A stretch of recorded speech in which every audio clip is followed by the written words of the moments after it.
Le problème, c'est qu'il faut répandre ce système. Du coup, il y a trois problèmes. D'abord, il faut protéger ce système, le statu quo. Ensuite, il faut aussi le répandre.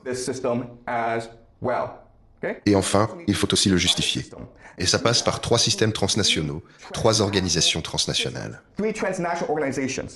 Les voici. D'abord, évidemment, le renseignement. Le renseignement, c'est quoi? Des espions. Leur boulot, c'est d'infiltrer les élites des autres nations et de les rallier au système. Voilà leur boulot. Voilà ce que fait le renseignement. Ensuite, il y a le crime. Le crime se concentre simplement sur les business les plus rentables, la drogue, le trafic d'êtres humains.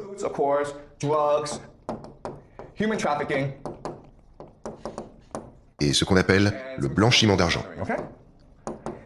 Et c'est une façon de pousser l'élite mondiale à coopérer. Voilà les deux premiers.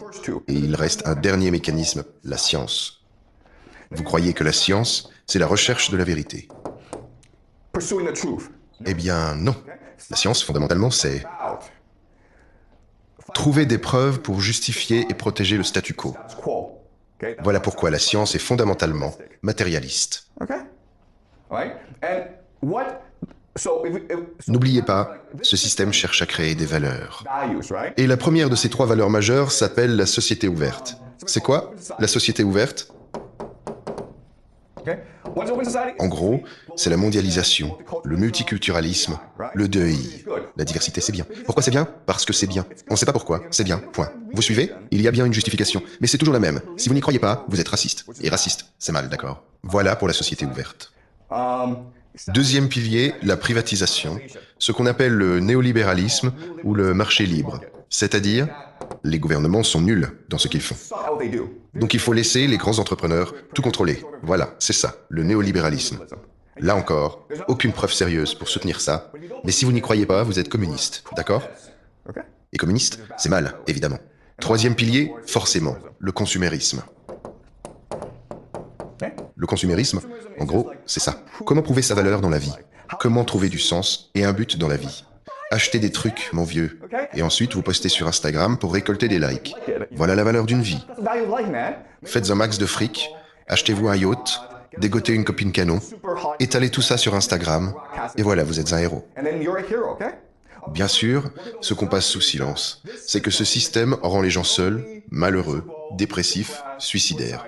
Mais bon, c'est parce qu'ils ne prennent pas assez de médicaments, c'est tout. Vous êtes dépressif? Prenez des antidépresseurs, ça réglera le problème, c'est ça? Bien. Donc, puisque le renseignement, le crime et la science dépassent le cadre de l'État-nation, il faut d'autres mécanismes pour les faire fonctionner. Et ce qui fait tourner le système, c'est un ensemble d'élites qu'on peut diviser en trois groupes. D'abord, le capital transnational. Pensez à la finance au capital transnational. Ensuite, les sociétés secrètes. Et enfin, les familles. Des familles d'élite, donc. Et ces trois organisations sont elles-mêmes reliées par ce qu'on appelle l'occulte. On y reviendra plus tard, sur l'occulte. L'occulte, c'est un savoir caché, secret, inaccessible au grand public, qui vient de trois sources. Il y en a d'autres, mais on va se concentrer sur trois. La philosophie hermétique, la Bible et la Kabbale. On y reviendra plus tard. Ne vous attardez pas trop sur l'occulte pour le moment, je vous expliquerai ça plus tard. Mais voilà comment le système fonctionne.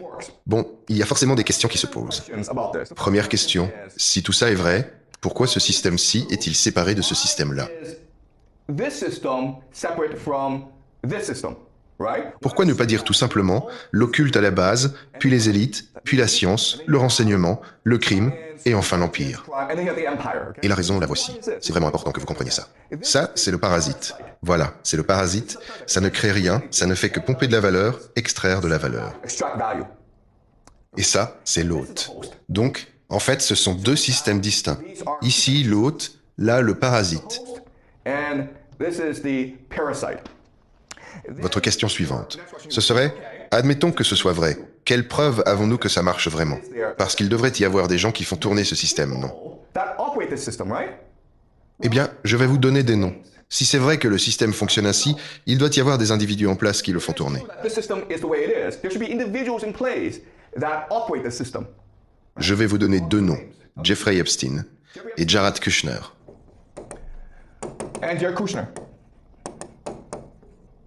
Je vous expliquerai qui ils sont au fil du cours. Et pour les familles, les Rothschild. Pour les sociétés secrètes, le Chabad Lubavitch. Et vous vous dites, tout ça, c'est du complotisme, ça ne peut pas être vrai. Eh bien, tout est vrai. Et je vous en donnerai les preuves plus tard. Au passage, certains d'entre vous vont se dire « Mais ce sont tous des juifs. Alors, pourquoi ne pas conclure que les juifs dirigent le monde ?» Eh bien parce que les preuves dont on dispose impliquent ces personnes-là qui se trouvent être juives. Mais il y a d'autres gens, plus puissants, qui parviennent à rester dans l'ombre. Donc, ce n'est pas vraiment honnête de parler d'un complot juif. Je pense que ce système est en réalité bien plus complexe que de se contenter de dire « Tout est la faute des juifs ».